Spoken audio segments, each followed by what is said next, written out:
तो ये बात करते हैं हम लोग प्रॉफिट इन लिeu ऑफ सैलरी क्या होता है। सैलरी में आगे की ओर बढ़ते हैं, कुछ टॉपिक पता करते हैं। प्रॉफिट लिeu ऑफ सैलरी, क्या आपको हमारा स्क्रीन दिख रहा है बच्चों? रिया दिख रहा है स्क्रीन? Yes sir. चलिए तो जरा आप पढ़ सकती हैं कि प्रॉफिट इन लिeu ऑफ सैलरी क्या होता है। हम ही पढ़ते हैं। अच्छा, profit in लिeu of salary include the following. क्या क्या मतलब सैलरी के अलावा क्या क्या हमको मिल सकता है जो इंक्लूड की जाएगा, दिखाना है। सैलरी इंक्लूड द फॉलोइंग, यानी कि बच्चों सैलरी के अलावा, यानी profit in लिeu of salary, salary के अलावा भी कुछ और मिलता है अपने एम्प्लॉयर से एम्प्लॉय को, तो बोलते हैं प्रॉफिट इन लिeu ऑफ सैलरी। ठीक है, तो उसके लिए अगर बात किया जाए तो वही हम बताना चाहते हैं आपको। लिeu ऑफ सैलरी से मिलेगा तो क्या क्या इंक्लूड उसमें होगा। तो the amount of any compensation due to or received by an SSC from his employer or formal employer, employer से अभी या पिछले एम्प्लॉयर से in connection with the termination of his employment of the modification of the terms of and condition of relating thereto. मतलब कोई terms है या engagement है, आपका पोस्ट बदला जा रहा है, आपकी सैलरी बदली जा रही है, आपको कहीं पोस्टिंग कहीं और किया जा रहा है और उस पर सैलरी के साथ साथ कुछ पैसा आपको एक्स्ट्रा और दिया जा रहा है। मैं बनारस छोड़ के तुम चले जाओ जौनपुर, दिल्ली चले जाओ, उसके लिए तुमको हम एक पैसा सैलरी तो मिलेगी मिलेगी और तुम्हें प्रमोशन कर रहे हैं और एक्स्ट्रा भी और दे रहे हैं अलग से, टर्म्स एंड कंडीशन चेंज हो रहा है। इसको बोलते हैं सैलरी इन लिeu ऑफ सैलरी। ठीक है ना, प्रॉफिट इन लिeu ऑफ सैलरी हो गया, इन लोग फायदा हो गया, अलग से पैसा मिल गया। या any payment due to or received or by from an employer or a former employer where an employer gives to his employee any sum by way of personal gift and not in appreciation of his service, it is not taxable in the hand of employee। देखो अगर service का appreciation नहीं हो रहा है, खाली personal gift तौर पर प्लस मिल रहा है, वो तो माना जाएगा, लेकिन एप्रिसिएशन अगर नहीं हो रहा पा रहा है, अगर दिखा कि employee any sum by way of personal gift and not in the appreciation, उसके सर्विस के एप्रिसिएट के लिए नहीं दिया जा रहा है, अलग से बेस मिल जा रहा है, यानी कि वो खुश हुआ, उठाया, थमा दिया, लो तुम ले लो, तुम्हारा फायदा हो गया, उसको बोलते प्रॉफिट लिeu ऑफ सैलरी में इंक्लूड किया जाएगा। लेकिन सर्विस के बदले में दिया जा रहा है, अगर सर्विस करा के दिया जा रहा है अगर तो सैलरी का पार्ट माना जाएगा ना, काम करवा दोगे सैलरी पार्ट माना जाएगा, बिना आज के दोगे तो लीव ऑफ माना जाएगा, अलग से दिया माना जाएगा। तीसरा, any payment made from unrecognized provident fund or other fund will be included only to the extent of employer contribution and the interest on their own. Interest on employer's own contribution also taxable, but it will be taxed under the head of income from other sources। इसके बारे में अभी मत परेशान होना, अभी provident fund का अभी नीचे आने वाला है हम लोग के सामने, अगले पेज पर है, हम लोग प्रोविडेंट फंड का अलग से टॉपिक पढ़ेंगे, वहां डिस्कस करेंगे इसको, इसके लिए तब तक इसको यहाँ पर लीव करते हैं। चौथा है any payment receive under a key man insurance policy including the amount of bonus. Keyman मतलब होता है जो आदमी, कोई भी आदमी कभी किसी कंपनी का कीमैन टाइप का हो जाता है कि वो मेन आदमी हो गया, कीमैन है, वो रहता है तभी कंपनी चलती है, उसके न रहने से बहुत नुकसान हो जाता है। बहुत से स्टाफ ऐसे होते हैं कंपनी में कि उनको ऐसे मैनेजर्स होते हैं कंपनी में, डायरेक्टर होते हैं कंपनी में कि वो रहते हैं, उनके डिसीजन उनके फैसले से कंपनी हित में बहुत फायदा होता है, अन्ना रहे तो नुकसान होता है। तो ऐसे एम्प्लॉय को एम्प्लॉयर फोन कर करके बुलाता है, और जब छोड़ेंगे छोड़ने देता है, तुम्हें क्या चाहिए बोलो, हम तुम्हें दे रहे हैं, लेकिन जॉब मत छोड़ो, क्योंकि तुम्हारे पास कंपनी क्या कर रही है, अच्छा खासा प्रॉफिट कमा रही है। ऐसा थोड़ी होते हैं, कुछ एक ऐसे स्टाफ हो जाते हैं जिसकी वजह से कंपनी वो कीमैन हो जाता है कंपनी के लिए, कंपनी उसका सब बात मानता है, उससे व्यवहार ठीक करता है, सैलरी भी देता है अच्छे से और सुविधाएं भी और बढ़ा है, सैलरी के अलावा भी कुछ और देता है उन लोगों को, ये तुम 10-20 हजार से और ले लो और जॉब मत छोड़ो। ठीक है ना, तुम्हें एडवांस चाहिए, बोलो कितना चाहिए, 50,000 चाहिए, लो 50,000 हमसे लो, लेकिन जॉब मत 1 लाख ले लो हमसे, लेकिन जॉब तुम यही कंटिन्यू करो, कहीं और मत जाओ, लीव ऑफ सैलरी माना जाएगा यहाँ पर। फिर एनी पेमेंट रिसीव्ड हो गया, any amount due to receive whether in lump sum or otherwise by any from the person before joining of the employment with that person or after cessation of his employment with that person। Job करने से पहले, भाई job करने का मन नहीं कर रहा है फिर भी कह रहा है आप जॉब जो है ज्वाइन कर लीजिए, हम आपको 50,000 दे रहे हैं अलग से, ठीक है, जॉब ज्वाइन करने का, तो भी वो क्या लीव ऑफ सैलरी है। या आप जॉब छोड़ दीजिए, जॉब छोड़ने का 50,000 ले लीजिए, इनका कहना यही है, मतलब कि घुमा फिरा के किसी भी तरीके से कुछ भी अगर आपको एम्प्लॉयर सैलरी के अलावा एक्स्ट्रा, समझे ना, सैलरी के अलावा एक्स्ट्रा दे रहा है तो क्या माना जाएगा, प्रॉफिट लीव ऑफ सैलरी माना जाएगा। अब इसका आता है एक्सेप्शन के बारे में बात कर लें। एक्सेप्शन क्या कहता है, देखो, payment made under the clause 10, 10A, 10B, 10C, 10, 12, 13, 13A section 10 will not be included in the profit lieu of salary, these payments are as under। वो क्या क्या होता है पेमेंट, और देखिए नीचे जरा ऊपर बताया क्या क्या है, सेक्शन में लिखा है डेथ कम रिटायरमेंट ग्रेच्युटी, यहाँ पर क्या आएगा, इसमें माना जाएगा कि नहीं माना जाएगा? विल, अंडरलाइन करो, यहाँ पर लिखाना है section 10 will not be included. Priya ji अपने बुक में भी आप मिला सकती हैं, हम तो स्क्रीन में देख रहे हैं और आपके बुक में भी है, will not be included in profit in lieu of salary, ठीक है ना? कि नहीं होगा क्या क्या? डेथ कम, रिटायरमेंट ग्रेच्युइटी, रिटायरमेंट से मुझे मिलता है ग्रेच्युइटी, एक तोहफा बड़ा अमाउंट, वो इंक्लूड नहीं किया जाए 10 के तहत, 10 तहत। कम्यूटेड वैल्यू ऑफ पेंशन, आपको पेंशन मिला है वो भी, क्योंकि ये जॉब से टर्म के रिलेटेड में होता है ना, आप जॉब करते थे, सैलरी मिलती थी, उसके अगेंस्ट क्या बाद में क्या मिल रहा है, आप छोड़ रहे हैं तो रिटायरमेंट मिल रही है या पेंशन मिल रहा है, आप जॉब ही ना करते क्या पेंशन मिलता? नहीं, तो पेंशन जॉब संबंधित होता है, इसलिए यहाँ पर इन लीव ऑफ में इंक्लूड नहीं किया जाएगा, अलग से फैसिलिटी इसकी होगी, सिस्टम इसका अलग से नियम बनेगा। कोई मिलता है कंपनसेशन, वो भी अलग हो गया, तो आपने नुकसान किया, हर्जाना मिल रहा है। Eight the time of voluntary retirement from a public sector company और ए लोकल अथॉरिटी और ए कोऑपरेटिव सोसाइटी और यूनिवर्सिटी, ये सब जो जब आप होता है ना वॉलंटरी रिटायरमेंट होता है, रिटायरमेंट बेनिफिट हम लोग पढ़ेंगे तो वहां आपको सिखाया जाएगा कि पेंशन का क्या रूल है, कैसे टेक्सिबिलिटी उस पर होगी, वॉलंटरी रिटायरमेंट क्या होता है। जैसे कि कभी कोई गवर्नमेंट को कोई पोस्ट बंद करना होता है तो वो वॉलंटरी रिटायरमेंट निकालती है।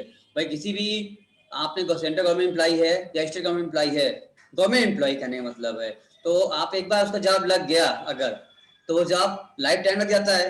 अब तो प्राइवेट जॉब तो है नहीं, जब मन किया कल से मत आना, जॉब से टर्मिनेट करते हैं उसको हम। सरकारी जॉब जब मिलता है वो तो हमेशा मिल जाता है हम लोगों को ना, लाइफ टाइम मिल जाता है।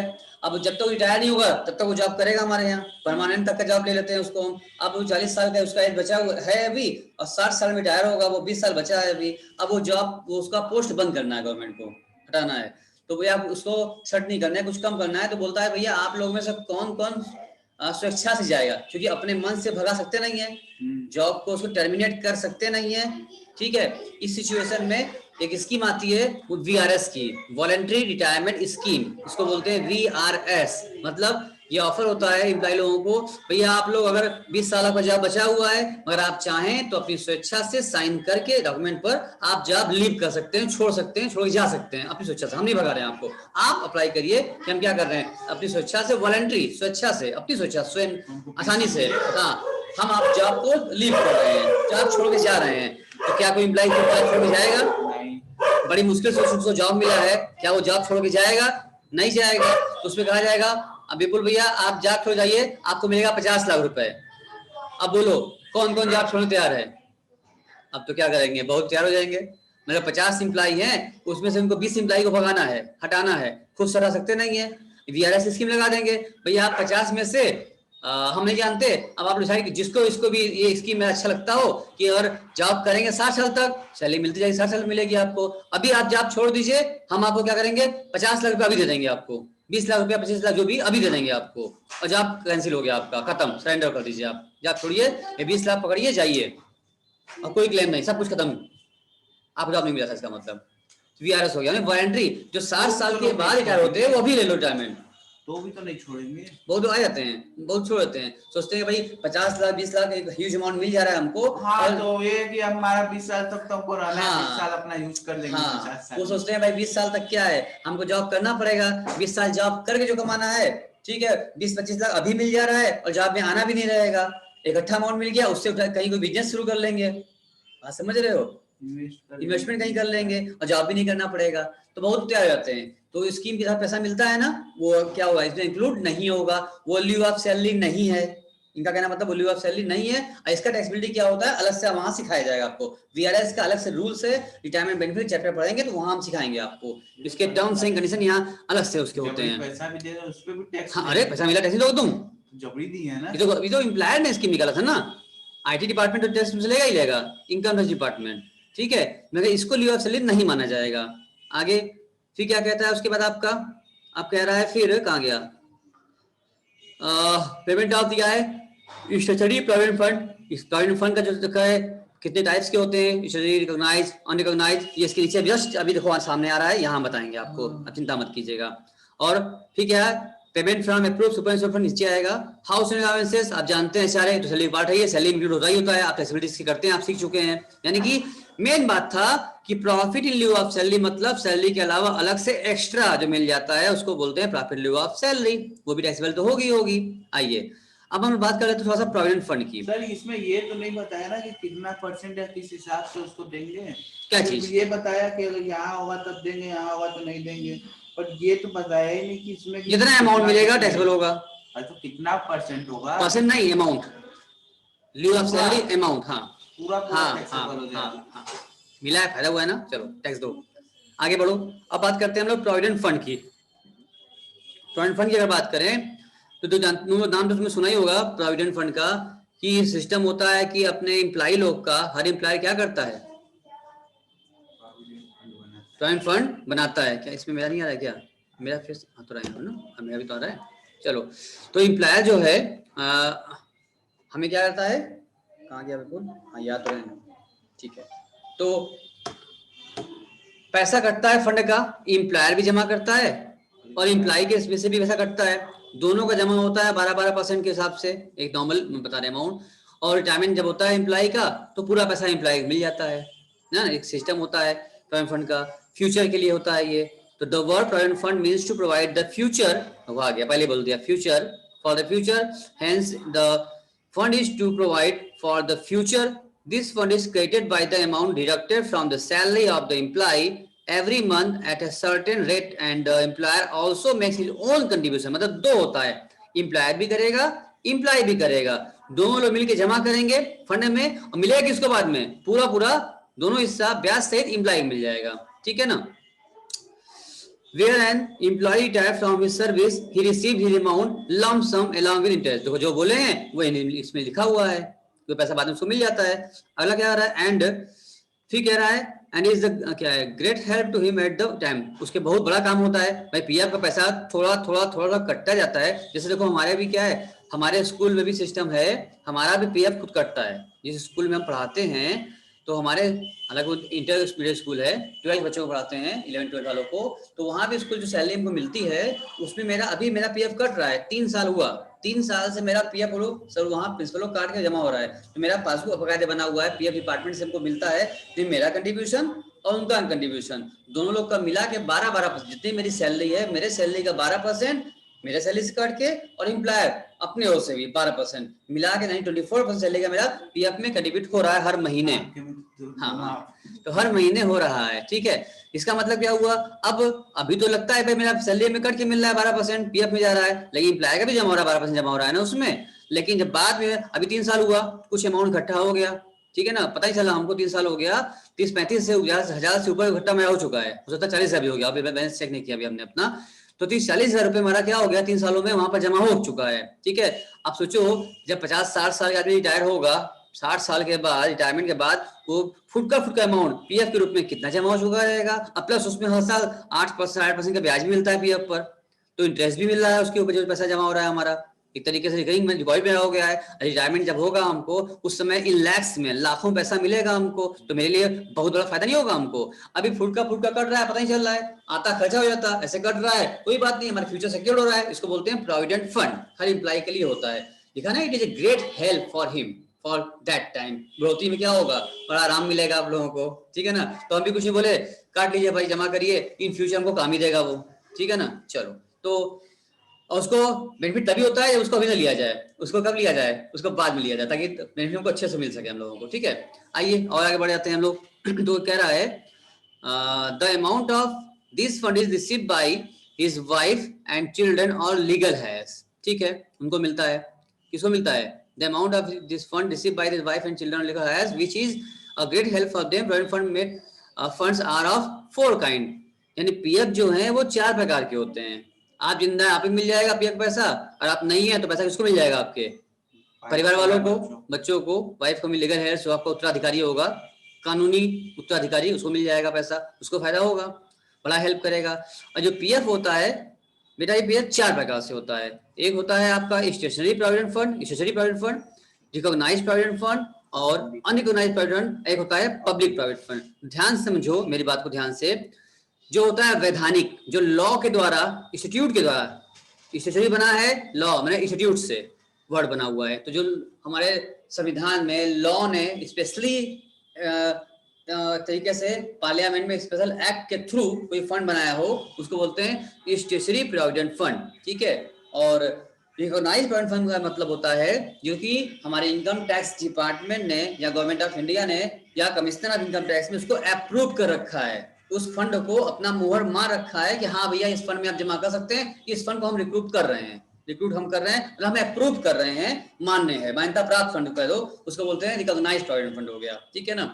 जैसे कि एसबीआई में खोलो प्राइवेट फंड, हर बैंकों में पीएफ खाता खुलता है ना, चलो, या फिर उसमें खोलते हैं ना रिकॉग्नाइज्ड पीएफ ऑफिस बोल सकते हैं आप, इसमें जो बैंकों में खोलते हैं उसको बोलते हैं पब्लिक वाला, अभी बता रहे हैं हम।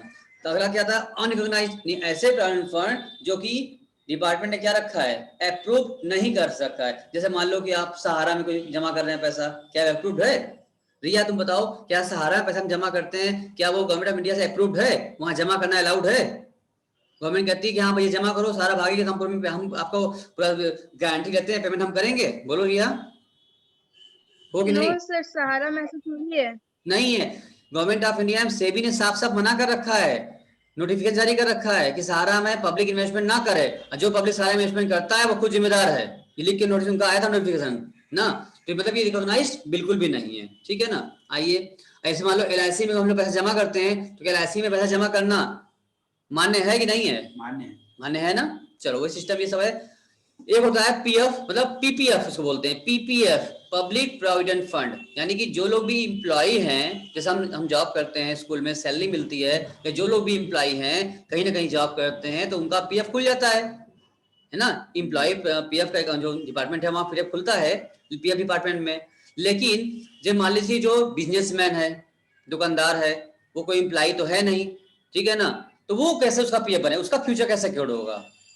हम आपका फ्यूचर जो है सिक्योर कैसे होगा? हम एक आम आदमी है, हम एम्प्लॉय नहीं है, बिजनेसमैन है, तो ऐसे कोई भी आदमी चाहे अपने फ्यूचर सिक्योर करने के लिए किसी भी, हर बैंकों में जैसे आप खोलते हैं ना saving account, current account, FD account, हर बैंकों में खोलते हैं, तो हर बैंकों में आपका प्रोविडेंट फंड अकाउंट भी खुलता है। आप जाके अपने बैंकों से एसबीआई में जाइए और बोलिए सर हमको खोलना है प्रोविडेंट फंड अकाउंट, जो फॉर्मेलिटीज होगी पूरा कवर किया जाएगा, और आपका भी क्या खुल जाएगा, प्रोविडेंट फंड अकाउंट खुल जाएगा, और उस प्रोविडेंट फंड में आप जमा करिए अमाउंट, हर साल हर महीने जो जमा करना जमा करते रहिए, आप अपने फ्यूचर के लिए विड्रॉल नहीं कर पाएंगे, जो रूल्स होता है विड्रॉल जिसका पीएफ वाला वो अप्लाई हो जाएगा।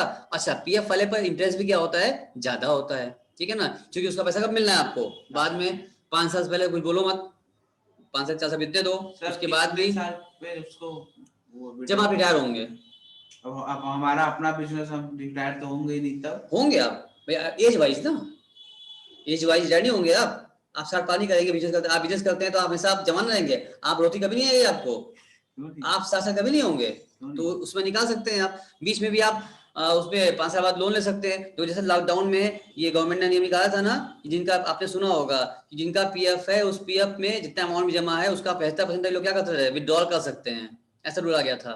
तो हर आदमी, बहुत लोग ने पीएफ से क्या किए, पैसा निकाले, बहुत लोग फॉर्म भरे थे, ऑनलाइन फॉर्म भराया था कि आपका अकाउंट में ट्रांसफर होगा, 75% जितना अमाउंट पीएफ का बैलेंस है उसका 75% आप निकाल सकते हैं, क्योंकि कमाई का पेमेंट था, गवर्नमेंट ने सस्ता निकाल दिया था, तो पीएफ डिपार्टमेंट से बहुत लोग पैसा निकाले, बहुत लोग, मतलब सारा उसका निकला 75%। तो निकाले करेंगे क्या, वापस जमा करना पड़ेगा, जिसके बाद जिसको जरूरत थी, दिक्कत था, वो निकाला, नहीं तो छोड़े रहो, फ्यूचर मिलेगा ना, ब्याज सहित बढ़ के मिलेगा। तो ये होता है पीएफ का पैसा। अब आइए जरा अलग अलग बात कर लें।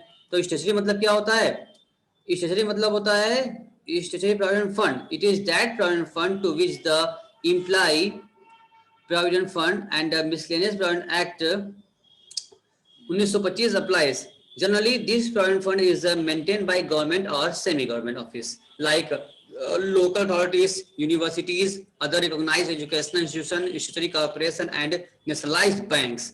जितने नेशनलाइज बैंक हैं वो सब क्या हो रहे हैं, स्टेशनरी, एसबीआई वगैरह, यहाँ पर आपको खुल सकता है, ठीक है। अब रिकॉग्नाइज्ड प्रोविडेंट फंड मतलब it is a fund to which the employee Provident Fund and Miscellaneous Provisions Act 1925 applies. There is one of more alternatives also.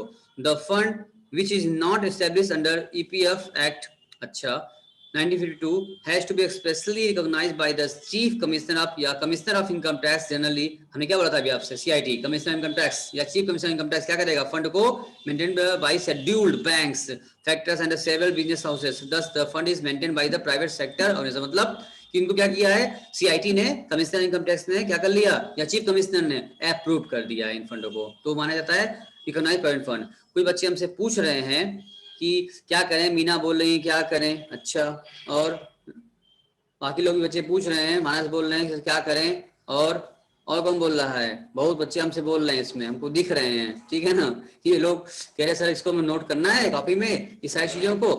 अगर आप नोट कर लेंगे तो अच्छी बात है। महेश जी पूछ रहे हैं नोट करें, बिल्कुल, अगर आप नोट कर लेंगे तो अच्छी बात है। नोट नहीं करते इसका पीडीएफ हम आपको सेंड कर देंगे, उस पर आप मोबाइल में रहेगा, बट अगर आप नोट भी कर लेंगे इसमें तो बहुत अच्छा होगा, आपका एक अच्छा खासा एक नोट्स बन जाएगा आपके सामने, ठीक है।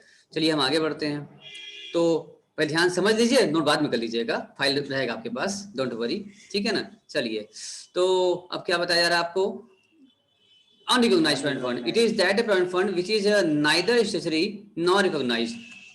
न तो क्या है, स्टेशनरी है, मतलब वैधानिक तौर से बना हुआ है, पार्लियामेंट थ्रू पास हुआ है, और ना ही क्या है, किसी कमिश्नर ने इनकम टैक्स से क्या किया, उसको अप्रूव कर रखा है। तो एनी इंस्टीट्यूशन और organisation can maintain this fund, कोई भी बना सकता है, कोई भी खोल सकता है। It is approve by the PF commissioner but not by the commissioner of income tax. PF commissioner, अरे पीएफ डिपार्टमेंट वालों ने अप्रूव किया है, लेकिन इनकम टैक्स कमिश्नर ने अप्रूव नहीं कर रखा है, ठीक है ना। ऐसे में उसको बोलते हैं फंड लाइसेंस तो मिल गया आपको, आप फंड खोल सकते हैं, बट ये अप्रूव नहीं है आपका। This is maintain by the private sector organisation, ये प्राइवेट सेक्टर लोगों को पता है। हाँ, ये प्राइवेट सेक्टर लोगों का होता है, ठीक है ना। हाँ बोलिए। हाँ हाँ है, आ जाओ, हम तो हैं यहीं पर, ठीक। चलिए, तो थोड़ा और आगे बढ़ जाएं हम लोग, जरा देखें तो क्या कहता है सर जी इसके बारे में। कहाँ थे हम लोग? अनरिकॉग्नाइज्ड, हाँ हाँ, अनऑर्गेनाइज्ड था ये fund. It is approved by the PF था, minister income tax. This is maintain in private sector organisation से बनता है ये, मतलब ये अप्रूव नहीं है और स्टेशनरी भी नहीं है, अनऑर्गेनाइज्ड हो गया। अलग से प्राइवेट सेक्टर लोग अपना फंड पीएफ से कमिश्नर से लाइसेंस ले लिए, बट ये अप्रूव इनकम टैक्स डिपार्टमेंट ने अप्रूव नहीं किया था। अब आते हैं, बात करते हैं पब्लिक ये provident fund. The public provident fund, Ria तुम पढ़ो इसको, तुम रिया तुम पढ़ो इसको, रिया आवाज आ रही है? The Public Provident Fund scheme was started from 1st July 1968. Every individual, including a salaried employee, can subscribe to this fund, any amount being not less than 500 and not more than 150,000 in a year. One can also deposit money in installment. एक minute रुक जाओ। हर एक आदमी इसको fund को खोल सकता है, पीएफ को, ठीक है, लेकिन कब स्टार्ट किया गया? जुलाई 1968 चला रहा है पीएफ पैसा। हर लोग, हम आप भी खोल सकते हैं, आपके पापा, मेरे पापा, इनके पापा, कोई भी, मतलब जो बिजनेसमैन है, सैलरी एम्प्लॉयड नहीं है, वो भी खोल सकते हैं, लेकिन नॉट लेस देन 500 ध्यान है, फंड एनी अमाउंट, कोई पैसा हो, लेकिन कम से कम मिनिमम 500 होना चाहिए और maximum 1.5 lakh in a year. यानी ये पीएफ में जमा करना है पैसा आपको, तो एक साल में मैक्सिमम आप 1.5 लाख ही जमा कर सकते हैं, इससे ज्यादा नहीं जमा कर सकते। मिनिमम 500 जमा कर सकते हैं ड्यूरिंग द ईयर, चाहे एक बार में चाहे कई बार में, ड्यूरिंग द ईयर बात की जा रही है। लॉकडाउन जब वो नोटबंदी हुई थी, तो नोटबंदी में बहुत लोग पैसा खपा रहे थे, तो हम लोग यही राय दिया करते थे कि 2.5 लाख अपने अकाउंट में जमा कर लो, भैया 2.5 लाख यहाँ जमा कर दो, क्या बोलते हैं इसमें, बैंक में नियम था ना 2.5 लाख रुपए तक का छूट थी, और बाकी पैसा पाओ खपाना है, पैसा कहाँ खपाए, डाल दो किसमें, पीएफ में डाल दो, 1.5 लाख बैंक ले लेगा, तो पड़ेगा, जिसका नहीं होगा उनको बना भी था ना, जगह पीएफ खुला भी था, बहुत लोग पीएफ खाता खोले, जिसके पास था नहीं खोले लो, और 1.5 लाख रुपए क्या किए, ट्रांसफर किए उसमें। कोई भी पीएफ अकाउंट खोल सकता है क्या? हाँ, पब्लिक प्रोविडेंट फंड है, नाम ही क्या पब्लिक का है। अरे बिना बिजनेस के भी खोल सकते हैं। हाँ खोल लो, फ्यूचर के सिक्योरिटी के लिए, जी खा रहे हो, कुछ तो काम करते होगे, कहीं से पैसा आ रहा होगा, तो आप अपने फ्यूचर के लिए बना लीजिए पीएफ, 1.5 लाख जमा कर मैक्सिमम लिमिट, उससे 1.5 लाख खपाए तरीके से, चलो सर इन ईयर। हाँ अच्छा तो वही है, ऐसे पता है इसमें वो एटीसी का छूट भी मिलता है इसमें, जो टैक्स 80C के तहत इनकम टैक्स जब बनता है हमारा, तो टैक्स में तहत छूट भी मिलती है, इधर 1.5 लाख लिमिट वहां भी है, वहां तुम चलो बताएंगे तुमको, ये एक फायदा था। One can also deposit, जो तुम पूछ रहे हो, one can also deposit money in installment which cannot exceed 12 in a year, मतलब आप क्या कर सकते हैं, 12 बार से ज्यादा नहीं। हाँ, आप फुटका साल में जमा कर सकते हैं, लेकिन क्या होना चाहिए, 12 बार ही जमा कर सकते हैं, 12 बार से ज्यादा जमा नहीं कर पाएंगे, क्योंकि जस्ट लाइक ये मंथली हो गया तरीके से ना, आप मंथली जमा करिए या साल में एक बार जमा करिए, 4 बार 5 बार करिए, मतलब अब रो में चाहिए दोस्त सब आप पहुंच गए पीएफ में पैसे जमा करने के लिए, ऐसा मत करिए, ठीक है ना। तो ये सिस्टम है। आगे ठीक है, individual can open a public provident fund account either on his own behalf or on behalf of minor whom he is the guardian, ठीक है ना। अपने नाम खोले या फिर क्या खोल सकता है उसके अपने माइनर के नाम पे कैसे खुलेगा? अरे उसका गार्जियन बन जाएगा ना फ्यूचर के लिए, तो उसके पीएफ खुलवा दो खाता बच्चों का। केयरटेकर क्या बच्चों का नहीं होता है नाम से, क्या बच्चों के नाम डील होकर आते हैं पैसा फ्यूचर के लिए, लेकिन पेरेंट्स बनते हैं गार्जियन उसकी बंद करके केयरटेकर बन जाते हैं, उसके काम होने लगता है। आगे ठीक कह रहा है however in individual can open only one account in his own, अपने नाम से एक ही खोल सकते बेटा ना, पीएफ तुम्हारे नाम से एक ही खोल सकता है, तो तुम अपने नाम से खोल लो, बीवी के नाम से खोल लो, बच्चों के नाम से खोल लो, 1.5 लाख खपाओ उसमें रंदी में, समझे तुम। An account under this scheme can be open at the branch of the state bank of India, हमने कहा था ना, और इट्स सब्सक्राइबर्स सब्सिडरीज और at a branch of any of 13 nationalized bank authorized by this purpose by the central government। आप तो हमने कहा ना किसी नेशनलाइज्ड बैंक में आप जाएंगे, आप बोलेंगे हमें सब पीएफ अकाउंट खोलना है, तो आपको फॉर्म मिल जाएगा, आप अकाउंट खोल सकते हैं। मेनली एसबीआई है उसके सब्सिडरी में, या फिर 13 और नेशनलाइज्ड बैंकों में। 13 का 17 है ना, लेकिन नाम नोटिफाइड किया इन्होंने ना, इन्होंने नाम नोटिफाइड कर दिया है कि इन जगह इनमें का दोनों कटा होगा, आप चेक करेंगे नेशनलाइज्ड बैंकों में आप खोल सकते हैं। तो लेकिन दिखाया था कि नॉर्मली लोग जो खोलते हैं मैक्सिमम लोग एसबीआई में खोलते हैं कि भैया खोलना है तो मैंने एसबीआई में तुम खोलो, कि फ्यूचर में मान लो किसी का कटा बढ़ा अगर एसबीआई कभी नहीं कटेगा, एसबीआई का नाम हमेशा रहेगा उस नेशनलाइज्ड वाले में, ठीक है ना। आगे फिर कह रहा है बैंक ऑफ इंडिया और इट्स क्या लिखा है, और branches of any 13 nationalised banks authority any time after end of 6th financial year, any time after end of the 6th financial year from the opening of account, अच्छा, a subscriber may withdraw as per the rules, however not more than the one withdrawal is permissible during any 1 year, यानी कि आप क्या बोले हैं 6 साल के बाद आप निकाल सकते पीएफ पैसा जमा करते रहिए आप, लेकिन 6 साल होके उसका हो गया लॉकिंग पीरियड, 6 साल तक इसका पैसा आप विड्रॉल नहीं कर सकते, 6 साल के बाद इसका पैसा विड्रॉल करेंगे, लेकिन साल में सिर्फ एक बार, ठीक है ना। फिर the interest is paid at the rate of prescribed from time to time, government क्या करती है हर समय पीएफ का इंटरेस्ट रेट घटता बढ़ता रहता है हर साल, तो जब जिस आपका भले आपका 6 साल बाद निकालेंगे आप, या आपने मत निकालिए आप 60 साल के बाद रिटायरमेंट बाद निकालेंगे आप, ठीक है ना। थोड़ा सा रिकॉर्डिंग हो रही है, तो थोड़ा सा आप लेट करिए निकालिए, कोई दिक्कत की बात इसमें नहीं है, लेकिन इंटरेस्ट आपको जो ईयरली जो चेंज होता जाता है उसी हिसाब से हर साल इंटरेस्ट आपको उसमें ऐड होता जाएगा, इंटरेस्ट आपके अमाउंट जो जब जो रेट रहेगा उसी रेट से आपके अकाउंट में इंटरेस्ट क्रेडिट होता जाएगा और वो बैलेंस बढ़ता जाएगा आपका टाइम टू टाइम। फिर क्या इसमें कहा गया, कहा गया पढ़ो, the interest is paid at the rate prescribed from the time to time. Interest is allowed for each calendar month on the lowest balance at the credit of an account between the close of 5th day and the end of the month, but shall be credited to the account at the close of the balance year. ठीक है, 5th day of the end of the month, but shall credited in the amount at the end of the each year. It is the totally exempt from tax, जो ब्याज पैसा मिल रहा है आपको PF पर, वो पूरा ब्याज का पैसा क्या है, एग्जम्प्ट है, माफ है, इस पर टैक्स नहीं लगा, ब्याज के अमाउंट पर पीएफ पर जमा किए उसको ब्याज मिला, तो ब्याज का पैसा पूरा माफ है, टैक्स देना पड़ेगा आपको। The deposit in this fund is account in a financial year are entitled to deduction under section 80C, जो पैसा जमा किए हो मूलधन तुम्हारा 80C के तहत क्या होगा, माफ हो जाएगा। 80C में 1.5 लाख तक की लिमिट है, 1.5 लाख आपको माफ होता है 80C में, वहां तक माफ हो जाएगा जो तुम जमा किए हो, और जो ब्याज मिला है ब्याज के अमाउंट भी क्या है, एग्जम्प्ट है, यानी ब्याज भी एग्जम्प्ट, जो जमा किए हो वो भी एग्जम्प्ट, दोनों क्या हो गया, दोनों ही आपके सामने एग्जम्प्ट हो जा रहे हैं, तो कोई दिक्कत की बात इसमें नहीं है। अब फिर आगे करेंगे हम लोग, फिलहाल रुको, पहले रुको, इतना हुआ, अब इसके बाद फिर कवर करते हैं, हो सकता है अगली क्लास में इसको कवर करें, 80 कवर हो गया है, अब पूरा विड्रॉल क्या सिस्टम क्या होगा हम बताएंगे नेक्स्ट क्लास में, ठीक है ना। पहले ये तो बताइए ये क्या लिखा है, prescribed time to time interest allowed each calendar month on the lowest balance credit account